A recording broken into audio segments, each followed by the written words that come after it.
Ojalá que haya muchas personas que todavía no han decidido en este momento de una forma con convicciones profundas ya seguir a Dios y unirse a Dios, porque este tema, la vida sin Dios, tenemos dos oportunidades en la vida, nada más dos oportunidades. Vivir en esta vida con Dios o vivir la otra vida sin Dios. Tú no puedes vivir cuando tú te mueras la otra vida con Dios, cuando en esta vida, piénsalo muy bien, cuando en nuestra vida tu vida no fue con Dios. Y cuando decimos la vida con Dios, no es solamente ir el domingo a una iglesia, persinarse o leer la Biblia una vez a la semana, o estar en un Zoom una vez a la semana. La vida con Dios, vamos a más adelante a explicarlo con más detalles, es una vida de comunión, donde se compara exactamente con el matrimonio. El matrimonio es la unión de un hombre y una mujer y que se unen delante de un juez por lo civil para unir sus vidas para siempre, a menos que por ahí brinque un conejo, ¿verdad?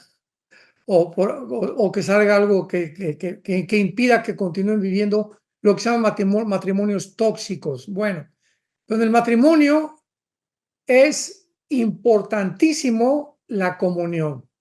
Se calcula, dice uno de los principales expertos en matrimonios en Estados Unidos, que uno de los principales más grandes, principal problema del matrimonio es la falta de comunión. O sea, el hombre y la mujer no se comunican. Entonces hay cantidad de matrimonios que viven debajo del mismo techo, pero están divorciados ya hace mucho tiempo emocionalmente. Ya no se dirigen la palabra, son como dos extraños dentro de un mismo techo. ¿Por qué? Por la falta de comunicación. Ya no van a tomarse un cafecito juntos los dos, ya no van juntos al cine de vez en cuando con sus palomitas y su refresco, ya no se agarran de la mano cuando van por un parque, ya él no le manda versos amorosos a ella. Creo, si yo les preguntara ahorita a todos los varones, no me contestan, ¿eh? ¿Cuándo fue la última vez que le mandaste flores a tu esposa? Yo nada más oí que dijeron, desde que nos casamos, ¿verdad? Todos estos detalles tan importantes para la mujer son importantes también para Dios. Entonces, como se compara con el matrimonio, la comunión con Dios, es exactamente lo mismo. Hay personas que dicen que son cristianas, pero nunca se comunican con Dios, nunca oran, no tienen un tiempo de oración continuo, fijo, metódico, van, repito, nada más el domingo a la iglesia, etcétera, etcétera. Y esa no puede ser, no se puede llamar que tú viviste con Dios, porque la vida con Dios es una vida de comunión, de continua comunicación. Tú le hablas a Dios a través de la oración, Él nos habla a nosotros a través de las Sagradas Escrituras. Entonces la vida con Dios es lectura de la palabra de Dios y oración. Muy bien. La vida sin Dios en esta corta vida es realmente una verdadera tragedia, porque llevará inevitablemente a 5 cosas, si les quieren apuntar, 5 cosas inevitables que conducen a una persona que vive sin Dios. La primera, vas a vivir una vida humanista, no humanitaria. Vean ustedes la diferencia entre el humanismo y el humanitarismo. El humanismo es la filosofía que centra su vida en el ser humano. O sea, para la persona humanista o el filósofo humanista o la persona que no tiene a Dios, vive de esta manera. Él sabe que después de esta vida no hay nada, no hay cielo, no hay infierno, no hay Dios y si no hay Dios, todo se vale. Entonces, una persona humanista, en segundo lugar, cree que el ser humano es capaz de resolver los problemas que nos rodean actualmente y que siempre nos han rodeado, y que el ser humano tiene la capacidad para poder resolver los problemas. Somos capaces de resolver los problemas del matrimonio, somos capaces de resolver el problema con los hijos. Yo tengo demasiado inteligencia, tengo 3 doctorados para resolver mis problemas, nadie me va a enseñar. yo puedo abrirme paso, yo voy a ser una persona de éxito, etcétera, etcétera. Ese es el humanista. Está centrado y confiado en el ser humano. Entonces, este tipo de personas son, en primer lugar, humanistas que se concentran solamente en creer que el ser humano es aquel que va a poder resolver todo. Y ahorita estamos viviendo esta vida precisamente. Les he hablado varias veces de el presidente del Foro Económico Mundial. Foro Económico Mundial, búscalo en Google. Es un alemán que se llama Klaus Schwab y cada año se reúnen en Davos, en Suiza, y él continúa propagando de que vamos a ser dioses, que ellos van a desarrollar y van a idear la forma en la que debemos vivir este año, cuando hay pandemia, qué moneda se debe usar, a dónde podemos viajar. Todas estas cosas las maneja el Foro Económico Mundial. O sea, se han convertido en la élite, se han convertido en una plataforma donde ellos están dictando los protocolos. Y de esta manera, la Organización Mundial de la Salud, en la famosa pandemia, dictó los protocolos y no las naciones, porque venían todos del Foro Económico Mundial. Entonces, una persona humanista, en segundo lugar, es una persona evolucionista. Apúntalo. O sea, es una persona que cree que venimos de los animales. Bueno, si creemos que venimos de los animales, como creen los del Foro Económico Mundial, pues entonces tenemos la tecnología y tenemos la genética para mejorar la evolución, porque es el momento, dice Klaus Schwab y Noah Harari, su consejero principal, que es un judío, es el momento en que debemos ya evolucionar y proyectarnos a un transgénero para poder ir más allá de la humanidad a través de la tecnología y a través de la genética. Entonces, esto lo significa un evolucionista. Y si realmente eres una persona humanista y evolucionista, pues bueno, repetirte, todo se vale. En esta vida no hay diferencia entre yo y un gusano y un animal o un pez o un ave, porque todos somos iguales, somos animales evolucionados. Y en tercer lugar, una persona que vive de esta manera no solamente es humanista, evolucionista, sino que también absorbe y abraza la ideología del comunismo. El comunismo es una ideología basada en el ateísmo, en cuarto lugar. Para que seas ateo, tienes que ser humanista, tienes que ser evolucionista, tienes que ser completamente una persona centrada en ti misma y en la confianza en que el mundo va a ser mejor. Vamos a construir un mundo mejor, vamos a levantar un mundo mejor. Y este ha sido el sueño utópico desde el siglo pasado. Antes de la Segunda Guerra Mundial, la Primera Guerra Mundial sacudió al ser humano, conmovió al ser humano, vamos a mejorarnos y vamos a tratar de, vino la Segunda Guerra Mundial. No, pero ahora sí, ya tenemos la solución. Las Naciones Unidas. Primero era la Liga de Naciones y después se formó la ONU. No, ya con la ONU vamos a controlar que las naciones no se armen nuclearmente. La experiencia de la bomba atómica en Hiroshima y en Nagasaki fueron algo terrible, pero ahora con las Naciones Unidas y teniendo el control y formando un Consejo de Seguridad, estamos seguros que garantizamos que vamos a vivir 1000 años más. Bueno, no faltó más que 4 o 5 años para que Rusia produjera la bomba de hidrógeno. No faltó poco para que casi 15 años después, 1960, 61, los rusos ponen misiles nucleares en Cuba apuntando a Estados Unidos. El presidente Kennedy se da cuenta de esta amenaza y le dice a Nikita Khrushchev, saca tus misiles, por favor, porque va a estar una tercera guerra mundial. Después de la Segunda Guerra Mundial, fue la única vez en el siglo pasado en que el mundo estuvo a punto de una verdadera tercera guerra mundial. Si no hubieran sacado los misiles y Khrushchev no los hubiera hecho caso a Kennedy, hubiera el mundo estallado. Así que así seguimos avanzando, entramos al siglo XXI, ¿verdad? Y nos encontramos ya ahorita con tambores de guerra de una tercera guerra mundial. Este es el ser humano, humanista. Es inevitable que una persona sin Dios llegue a este punto, a esta tragedia en la que el ser humano se encuentra actualmente. En segundo lugar, cuando una persona vive sin Dios, inevitablemente va a ser una vida sin sentido, sin propósito y sin significado. Leamos en el libro de Eclesiastés, estoy seguro que todos traen su Biblia siempre, en el capítulo 2, la vida de un hombre llamado el rey Salomón.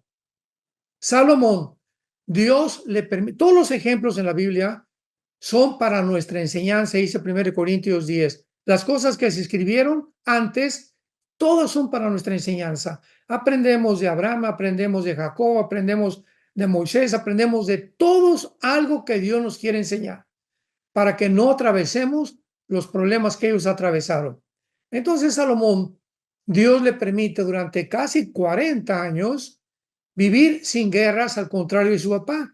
David, se menciona, era un varón de sangre, pero Salomón era un hombre relajado, me imagino bien parecido. Su trono, dice en Primera de Reyes, era de oro puro, con leones, los escalones de oro puro. Bueno, era impresionante el dinero que tenía Salomón, pero además era un hombre que Dios le dio una sabiduría que jamás ningún otro ser humano en toda la historia, hasta el siglo XXI, la ha tenido como Salomón. Y para ello está como botón de muestra su libro Eclesiastés y los libros de los Proverbios. Entonces Salomón era inteligente, era sabio y multimillonario. ¿Qué cosa sucede cuando una persona sube, tiene éxito, tiene dinero, tiene poder? En ese momento, la Biblia dice que Dios hace que funcione algo dentro del organismo humano, porque no fuimos diseñados para alcanzar el éxito ni el progreso sin Dios. Entonces, cuando una persona tiene mucho dinero, ya se hizo presidente de la República o ya tiene un éxito como empresario, además tiene dinero, etcétera, etcétera, es inevitable que esa persona se ensoberbezca, número uno. Número dos, esa persona va a creer que él puede hacer lo que le da la gana. Va a creer que porque nada más tengo una mujer, puedo tener dos, tengo el dinero ya, le puedo pagar el departamento a un amante, a mi secretaria, etcétera, etcétera. Y comenzamos a ensoberbecernos porque nos descompone el poder. Decía un César Romano, el poder corrompe y el poder completo corrompe completamente. Así que Salomón permitió a Dios que llegara a ese punto para mostrarnos de qué forma cuando él tenía todo y comienza a hacerse a un lado y a poner a Dios a un lado, veamos a la conclusión que llegó Salomón, porque quiero ponerles de antemano en evidencia que el libro de Eclesiastés es un libro donde Salomón ve las cosas. Van a encontrar esta frase casi en todo Eclesiastés: arriba del sol y debajo del sol. Cuando él habla que él está debajo del sol, está viendo el mundo del sol hacia abajo. Y cuando dice arriba del sol, es del sol hacia Dios. Entonces, Eclesiastés es un libro que él lo escribe con su sabiduría desde la perspectiva en la que el ser humano llega sin Dios. Capítulo 2, versículo 11, por ejemplo, dice Salomón: miré yo luego todas las obras que había hecho, fuentes, cascadas, palacios, imaginémonos caballerizas, todo lo que hizo. Mire todo lo que yo había hecho y el trabajo que tomé para hacerlas. Y he aquí, esta es su conclusión: después de todo lo que hice, fui ingeniero, fui arquitecto, fui presidente, fui diputado, fui esto, fui empresario. Me di cuenta que todo era vanidad. Es muy importante la palabra vanidad, porque la palabra, apúntenla, Evel, con H y con B grande y L de Lola, Evel, que significa sin sentido, vacío o sin propósito.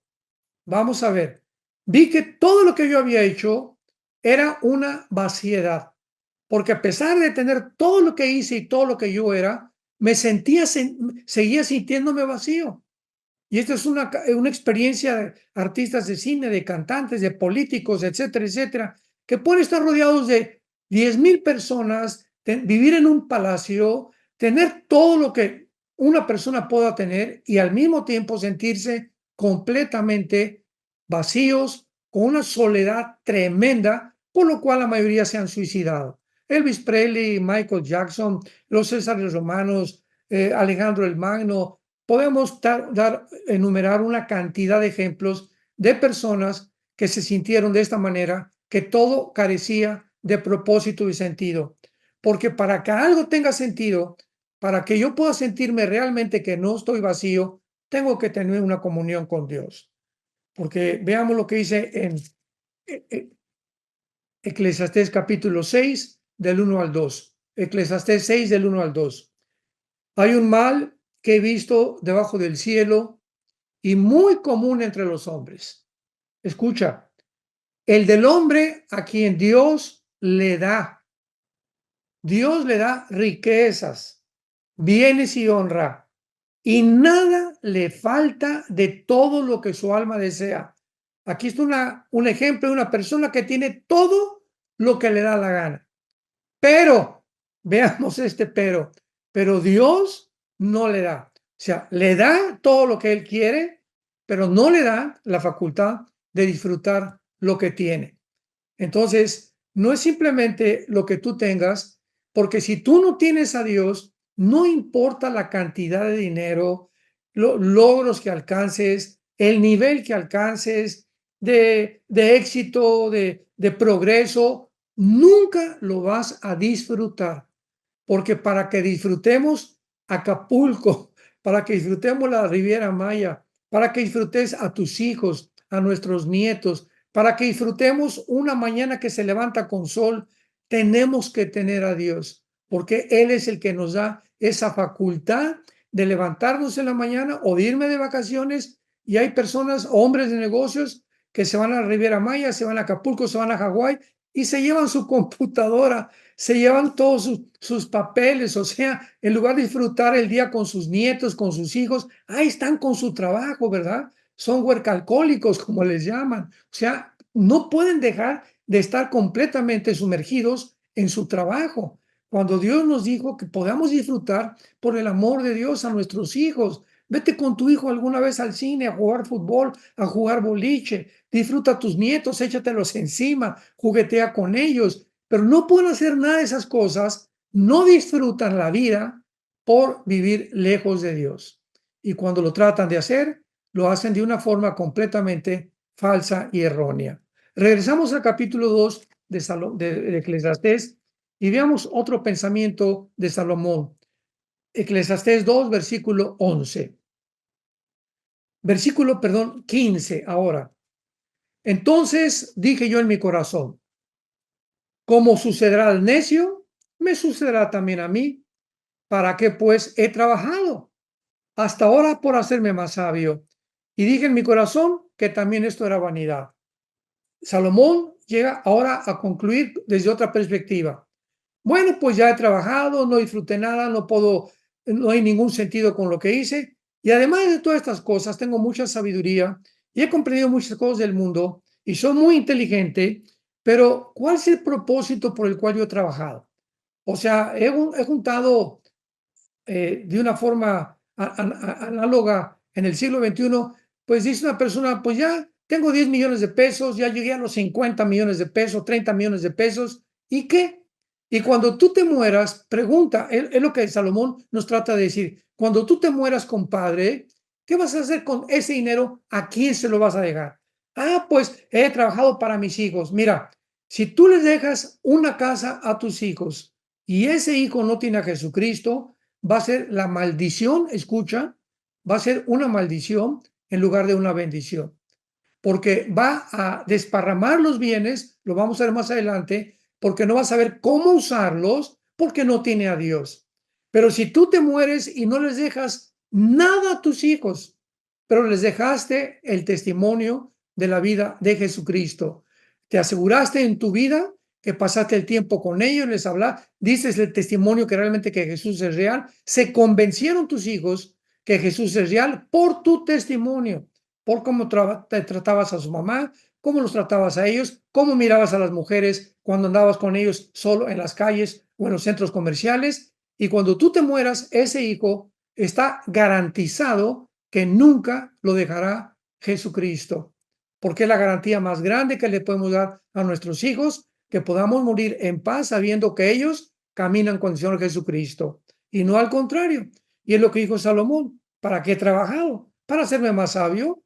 Tenemos a Friedrich Nietzsche, el padre de los ateos del siglo XX. No ha habido un filósofo más inteligente, más capaz, más astuto que Friedrich Nietzsche, un alemán. Y llegó el momento, con toda su sabiduría y con todo el conocimiento que tenía, de decir: no necesito a Dios. Toda la sabiduría, todo el dinero que pudo alcanzar, no le sirvió de nada. Acabó, se volvió homosexual y se acabó casi en un hospital psiquiátrico. Se aventaba sobre su piano, su hija lo tenía que detener, se volvió loco. ¿Por qué? Porque nunca entendió que la vida sin Dios es una vida sin propósito, sin sentido, humanista, evolucionista y centrado en uno mismo.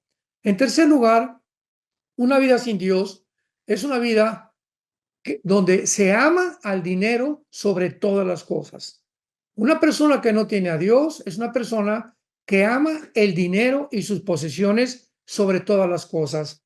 Veamos Eclesiastés capítulo 5 y dice así, versículo 14. Bueno, versículo 10 en adelante, Eclesiastés 5 del 10 en adelante. Escuchemos lo que dice el hombre multitrillonario que ha existido hace casi 3000 años. El que ama el dinero no se saciará del dinero, y el que ama el mucho tener no sacará fruto. También esto es vanidad, o sea, también esto es hueco, vacío, carente de propósito y sentido. ¿Se acuerdan? Cada vez que ven la palabra vanidad, inmediatamente recuerda el significado. Cuando aumentan los bienes, también aumentan los que los consumen. Qué bien pues tendrán su dueño, sino verlos con sus ojos. Dulce es el sueño del trabajador, coma mucho, coma poco, pero al rico no le deja dormir la abundancia. O sea, dice Salomón, los campesinos que vemos en el campo, ¿verdad? Se acuestan en la noche, no tienen nada, no tienen cuenta en el banco, pero al rico, en lugar de que duerma más tranquilo que un campesino que no tiene absolutamente nada, está pensando, y mañana, y lo invierto, y Wall Street, y la bolsa de valores, y si me roban el dinero, y ya cayó el petróleo, y ya cayó el peso. Al rico, dice la Biblia, no lo deja dormir la abundancia. Hay un mal doloroso que he visto debajo del sol: las riquezas guardadas por sus dueños para su mal, las cuales se pierden en malas ocupaciones, y a los hijos que engendraron nada les queda en la mano. Como salió del vientre de su madre desnudo, así vuelve, yéndose tal como vino, y nada tiene de su trabajo en su mano. Y en el Nuevo Testamento el apóstol Pablo en 1 Timoteo 6:10 dice: porque el que ama el dinero, la maldición y la raíz de todos los males es el amor al dinero, el cual, desviándose muchos, cayeron en tentación y en lazo, y en tentaciones muy graves que hunden a los hombres en perdición. Todos los que están en las cárceles, si tú vas a las cárceles, nosotros tenemos un ministerio de cada 15 días en las cárceles. En los 80 íbamos a la cárcel de mujeres, a Santa Marta Catitla, etcétera, etcétera. Me acuerdo que Alan nos acompañaba de niño, y cuando yo visitaba las cárceles, todos los que están en las cárceles, ¿por qué están? Porque creyeron unos centavos más. Si yo robo, si yo defraudo, si yo engaño a fulano de tal, si yo obtengo esto, ya voy a ser feliz, o me va a sacar de mis problemas, sin saberlo, que se hunden todavía más profundamente. ¿Por qué lo hicieron? Porque no tenían a Dios. No era Dios su refugio, no era su roca, no era su plataforma, era el dinero, porque una vida sin Dios está creyendo que siempre es el dinero lo que me va a dar la felicidad y lo que me va a sacar de problemas. Y en cuarto lugar, una vida sin Dios es una vida a la inmoralidad. Una persona que no tiene a Dios, todo se vale. O sea, el adulterio no es adulterio porque yo soy evolucionista, no hay diferencia entre los animales y yo. Además, estoy centrado en mí mismo. Además, con mi dinero puedo tener mucho más amantes. Es una vida de inmoralidad. Dice la Biblia en el libro de Colosenses, capítulo 3, versículo 5 y 6. Colosenses 3, del 5 al 6. Perdón, sí, hagan morir lo terrenal en ustedes: fornicación, impureza, pasiones desordenadas, malos deseos y avaricia, que es idolatría, cosas por las cuales la ira de Dios viene sobre los hijos de desobediencia. ¿Quieres hacer enojar a Dios? Vive una vida inmoral.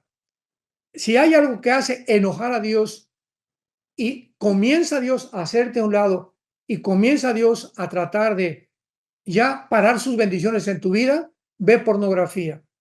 O ten pornografía escondida en tu casa, o ten por ahí un amante, o ten relaciones con tu novio. Y cuando nosotros caemos en la inmoralidad, hemos sacado a Dios completamente de nuestra vida, aunque nos llamemos cristianos. Pero si hay algo que hace enojar de Dios, cosas por las cuales, dice Pablo, viene la ira de Dios sobre los hijos de desobediencia. Y finalmente, en una vida sin Dios es una vida que lleva a la desesperación y a la autodestrucción. Dice la Biblia en Jeremías capítulo 2, versículo 13, porque dos males, Jeremías 2, 13, dos males ha hecho mi pueblo. Uno, me dejaron a mí puente de agua viva y cavaron para sí cisternas rotas que no retienen agua. Aquí Jeremías compara el caso cuando tienes a Dios, tienes un pozo en tu casa de agua, te sacias del agua, nunca vas a tener sed, pero cuando dejas a Dios, dejas ese pozo que te está produciendo y saciando la sed y saciando todos tus problemas que tú tienes y llenándote con sus bendiciones, y vas y haces un pozo en otro lado donde no hay agua. Es una locura. ¿Cómo teniendo un pozo en tu casa vas a escarbar otro lugar para creer que vas a encontrar agua? Es una locura. Es exactamente la vida sin Dios. Llegas a la desesperación creyendo que ahora sin Dios tú vas a tener mejores soluciones y voy a encontrar un mejor trabajo y me voy a ir mucho mejor, o me puedo divorciar y casarme con otra muchacha más joven. ¿Por qué? Porque no necesito a Dios. Ahora bien, veamos la vida sin Dios en la otra vida. Vayamos a Lucas 16. La vida sin Dios en la otra vida. ¿Quieres saber cómo es la otra vida sin Dios? En esta historia de Lucas 16, no es una parábola, por el amor de Dios. Muchos la han confundido con una parábola, ¿verdad? Jesús describe el lugar donde las personas, a ver otra vez, en esta historia no es parábola, Jesús está describiendo el lugar donde las personas, antes de que él muriera en la cruz, antes de su muerte y resurrección, esperaban unos el juicio y otros la resurrección. Entonces, Cristo nos corre las cortinas y nos muestra que desde Adán hasta él, nadie sabía lo que había del otro lado de la muerte. Entonces, Cristo es el que corre las cortinas por primera vez, ni los profetas en el Antiguo Testamento. Lo único que se sabía era que todos, buenos y malos, descendían al Sheol, que es la palabra hebrea que significa el lugar de la sepultura o el lugar de los muertos. Es lo único que sabían. Se murieron y se fueron al Sheol. Muy bien. Viene Jesucristo y nos corre la cortina y nos relata la historia de un mendigo llamado Lázaro, versículo 20, Lucas 16, 20, que estaba echado a la puerta de una persona que tenía pues todo lo que el mundo le está buscando, ¿verdad? Supuestamente tiene una buena casa, tenía un buen trabajo, tenía buenos coches, etcétera, etcétera. Pero de repente la perspectiva es que ese hombre para nosotros, pues ese es un pobre, un limosnero. Yo no creo que nunca quiera, yo no voy a llegar a ser así. Yo tengo todas las cosas. Y cuando tú tienes una posición mucho mejor que muchos pobres, y por ejemplo vas en tu carro y te paras en un alto y llega un muchacho a limpiarte los vidrios y le dices, quítate, no me estás molestando, o le das de propina 5 pesos, ¿verdad? Eres una persona avariciosa. ¿Por qué? Porque esa persona no te está robando. Cualquier trabajo es bueno y honroso y digno. Hasta los boleros que limpian los zapatos, hasta los sirvientes que te hacen la comida o que te barren tu casa, tenemos que considerar que el que se ocupa en el pobre, Dios lo bendice. Y cuando no hacemos eso y comenzamos a creer que somos superiores y quítate de aquí, o el bolero, quítate aquí, no me estés molestando, ya me manchaste mis zapatos, tonto, o comenzamos a insultar a la gente o a los indígenas sintiéndonos nosotros mejor que ellos, ten mucho cuidado porque tu cristianismo es una fanfarronada.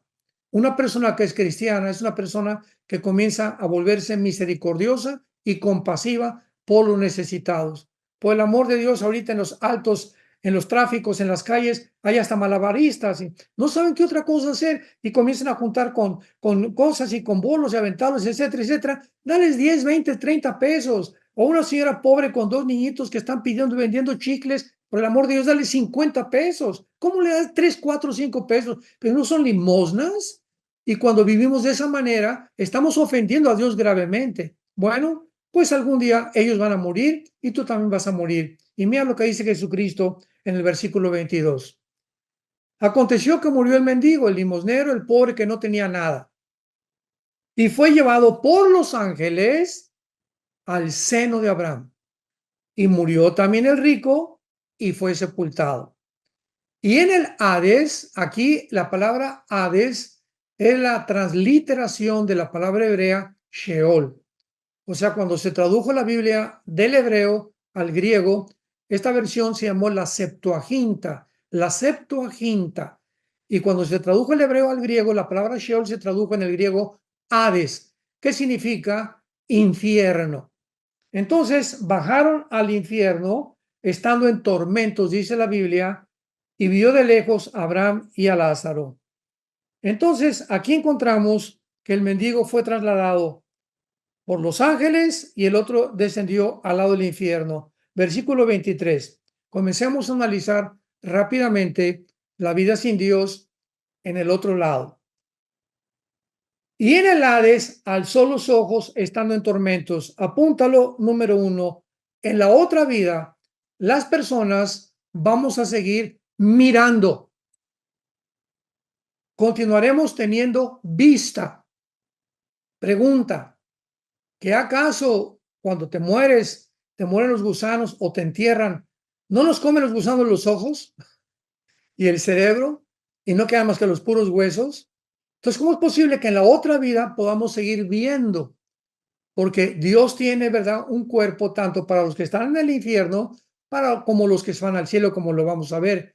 Pero vemos nosotros entonces que realmente hay ojos espirituales y hay ojos físicos. Entonces, los ojos físicos no te permiten ver más que las cosas físicas, pero cuando Dios nos abre los ojos espirituales con el Espíritu Santo, ves la Biblia y ya no la ves con los ojos físicos. Y el Espíritu Santo nos hace los ojos de una forma tal que cuando leemos la Biblia entendemos el significado espiritual. Número 2, dice la Biblia más adelante que estaban en tormentos. En segundo lugar, en el infierno no es Reino Aventura, no es Las Vegas, no es el Palacio de Chapultepec. En la otra vida, las personas que están en el infierno, si tú te mueres hoy en la noche o mañana te atropella un carro o te mueres de una embolia cerebral o un ataque al corazón y te mueres sin Dios, desciendes al infierno y vas a estar en tormentos.